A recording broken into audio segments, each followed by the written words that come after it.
Right now, of course, we'll be joined. Sorry.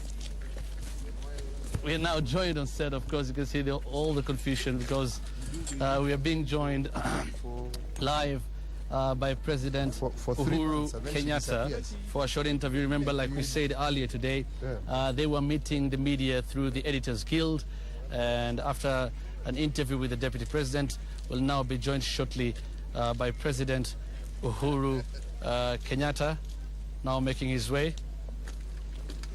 Thank you very much. How are you today? Mr. President, I'm very fine. How are you? Good.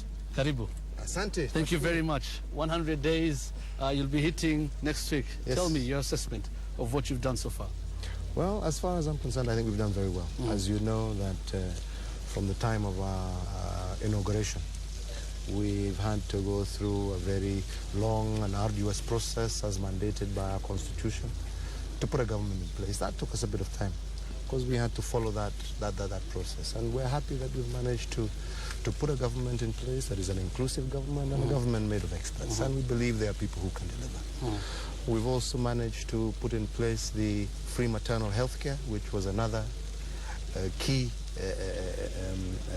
promise and pledge to Kenyans. And that we have instituted. And over the period of time, we've seen an increase of about 7 to 8% in the number of women who are going to hospitals to take advantage of that particular program. Yes, it's got its teething problems, but those are problems that I believe where we can manage, but the process has started. We've passed our first budget that contains our pledge of the 6 billion shillings to our youth. And I believe within a week or so, we should be in a position to give out the framework where our young men and women will be able to take advantage of that. We made a pledge to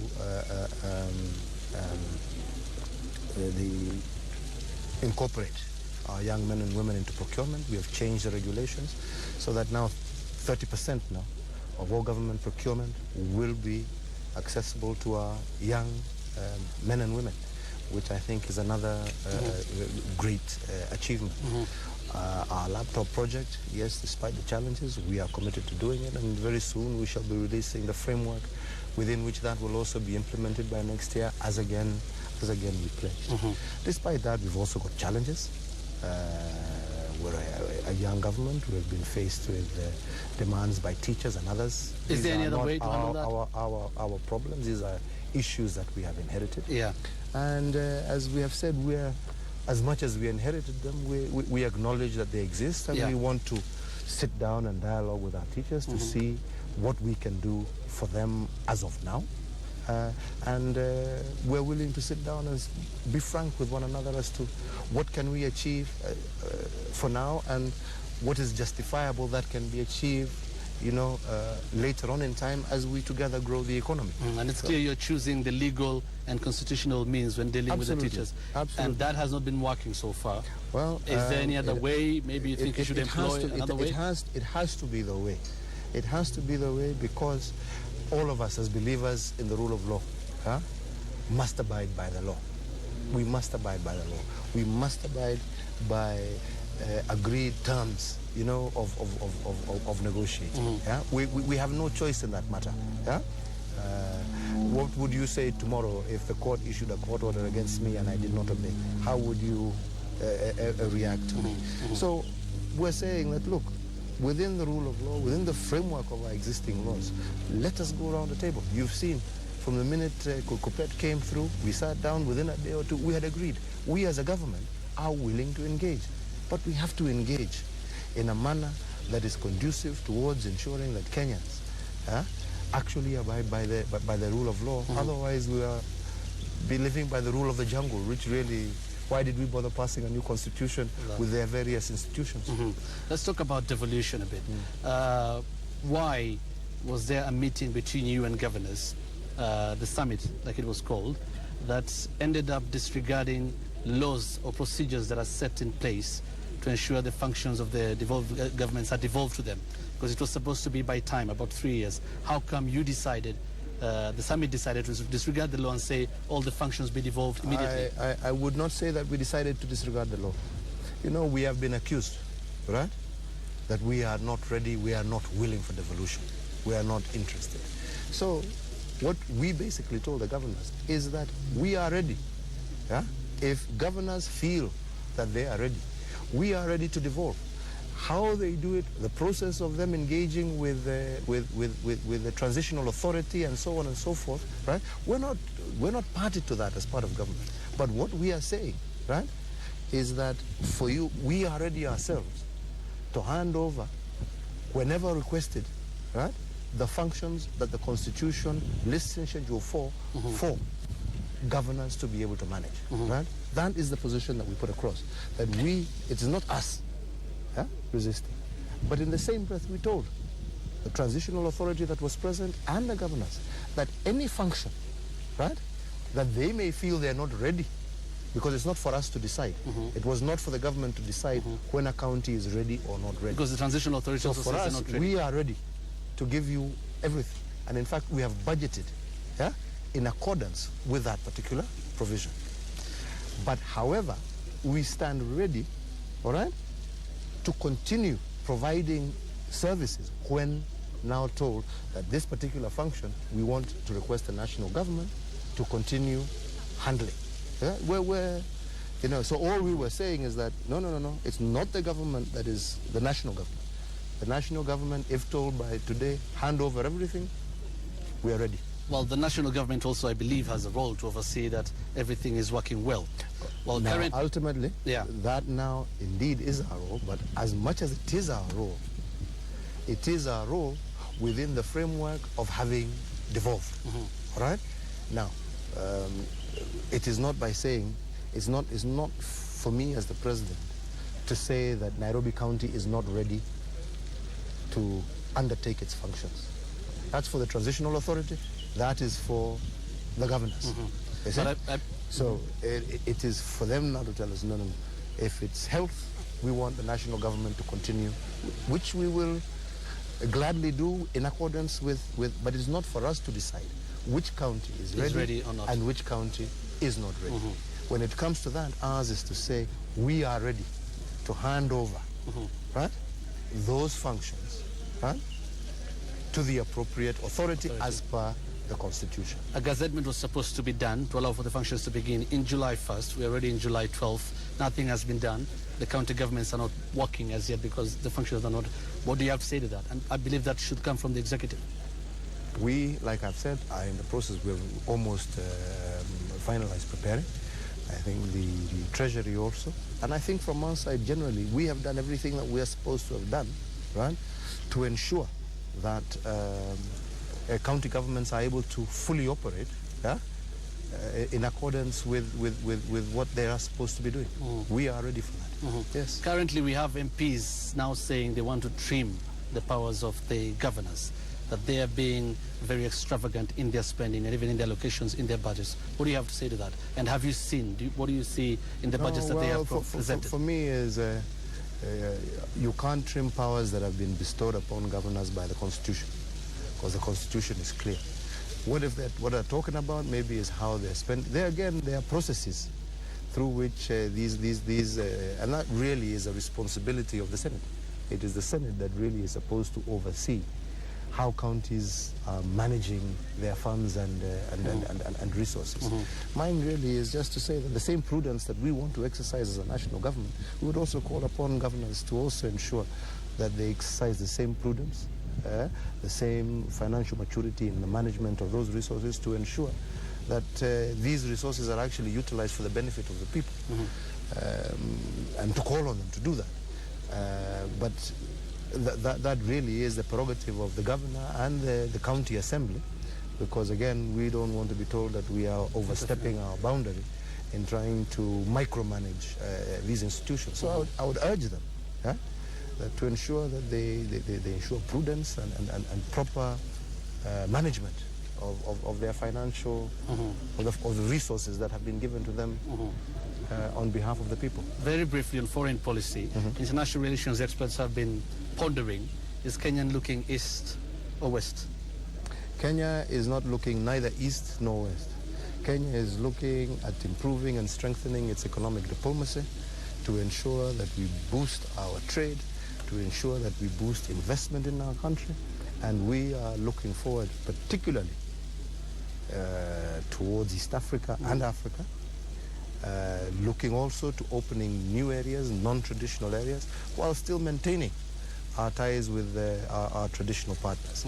But largely our foreign policy is going to be geared towards economic diplomacy aimed at boosting our own economic growth in this nation. Let me move away briefly from the topical issues and to Uhuru Kenyatta, the man.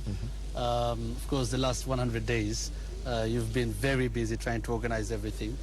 Did you really believe you're going to win this election? I had a lot of confidence in that, but at the end of the day, you can only be as sure as when the announcement is made, right? So how did you feel when the announcement?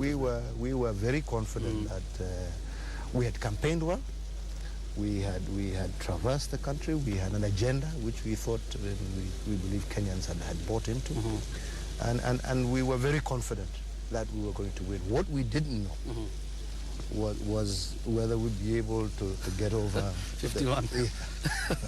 So how did it feel then? How did it feel for you? Exhilarating, and really, for me, it was exhilarating from 2 points of view. One, the fact that it came on the back of a very long and hard campaign. But two, the fact that it's the first time in the history of this republic that a completely new generation was being given the responsibility, and we were the first at it, coming in a jubilee year, when the generation this is the post-independence generation, actually assuming authority to guide the affairs of this country for the first time. An interesting and exciting challenge, my friend. I've also wanted to ask, why did you kneel down when you were being sworn in? Well, first and foremost, to acknowledge that the tremendous obstacles that faced us prior to the election from a multitude of different sources, right? And despite the fact that, yes, we believe we really worked hard, right?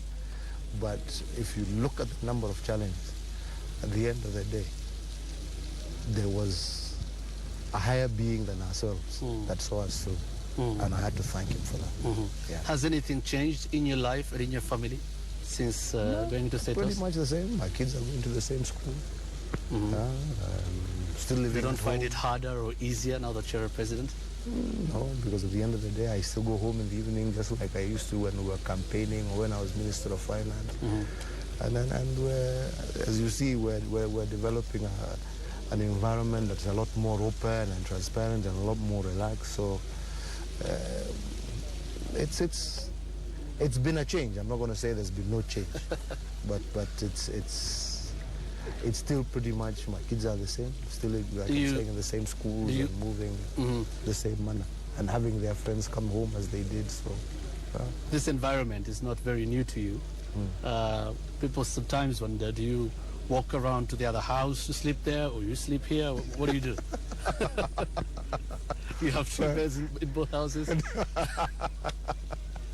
No, we're largely here as an office, but as you know, it's also accommodation. But I've really largely used State House as the place where I operate from, and engage both in official and state functions as well. I do work from here, so I use it more as an office as opposed to a residence. Yeah. Do you have a social life right now, prior to becoming president? That's something I'm missing. Now, if there's something I'm missing, that's something I'm missing. Yeah. You don't come by it very easily. Yeah, it's not. It's not the same as it was a few months ago, and that I definitely miss. Yeah. The other thing I would want to ask is the window, the window you keep talking about, you and the deputy president, especially the deputy president, keeps telling us that the window that President Kibaki left here that was broken. That story. Now that story, what people are saying is that you're the one who broke it when you were a child, so you're coming back to fix it. No, then if it was broken during my time, I'll fix it before whoever comes back next occupies. It will be fixed. You'll make sure you'll do that. I'll make sure that's done. The other thing, of course, your popularity. We also saw the polls previously just saying you're about 51%. most popular person, ranking with the highest popularity. We see you mixing very much with the ordinary Kenyan, even as the president. Sometimes you have a problem with your bodyguards trying to restrain you. Do you think the presidency has constrained you? In many ways, yes. And that's what I'm saying. I miss out on my social life. I miss out when we go to public gatherings, not being able to mix with people. You know, sometimes you see friends, but by the time you want to you're say able hi to to say them. hi to them, you can't. Huh? And I But really... I thought you're the president, so you'll decide and tell the bodyguards, no, I want to say hi to this person. It's easier said than done.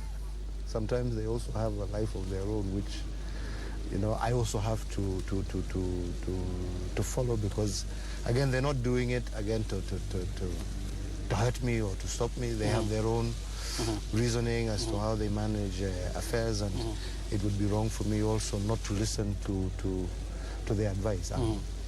Yes, Okay. still have my friends, and I want to maintain my friends, but you know, at the same time, I am president, and I have to just know how I'm going to balance the two. Right. Finally, 51%, like I said, popularity ranking. People may look at it as you being very popular, but then some critics may say it's the same percentage you got of votes, that maybe you have been unable for the time you've been president to bring the other side of the divide, that they didn't vote for you, to win their hearts and show them that you are their president. Well, both ways are interesting ways to look at it. And in fact, even when I was talking to the editors earlier, I said, you know, that still remains an ongoing challenge, the need for us to be able to pull this country together.